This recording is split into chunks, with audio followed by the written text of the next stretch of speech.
我辈分确实大，不过你不用叫叔，叫哥就可以。大尾巴狼。哦，对了，我要去谈恋爱了，正好休赛，球杆就不带了，帮我拿着，等我回国。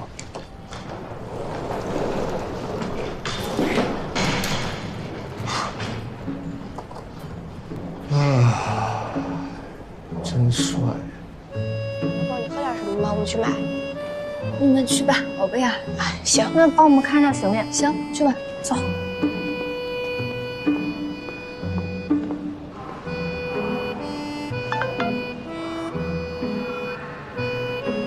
你男人牛了，刷屏了。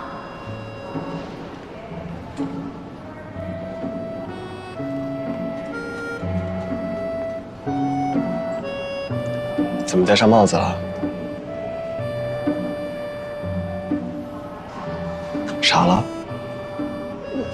不是，你怎么来了？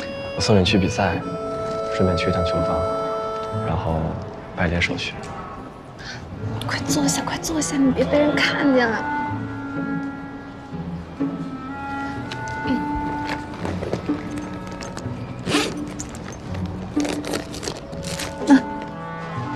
快点。干什么？我们这趟航班有好多同行都是去参加九球公开赛的，你今天刚赢了比赛，正刷屏呢，那被人看见了多不好。快带上，快点儿。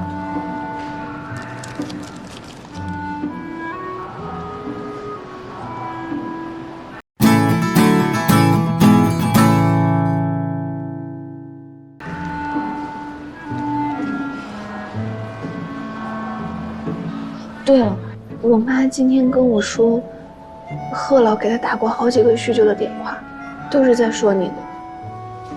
我老师上次知道我们俩的关系，特别高兴，说等有时间了，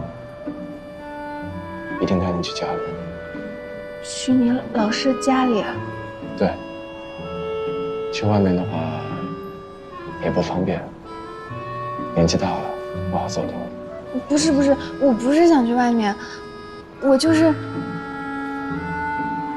你知道我从10岁开始练球，就听身边的人提你老师，我就是没想到，有一天我真的能见到他。你是他嫡系徒弟的女朋友，见面应该应付。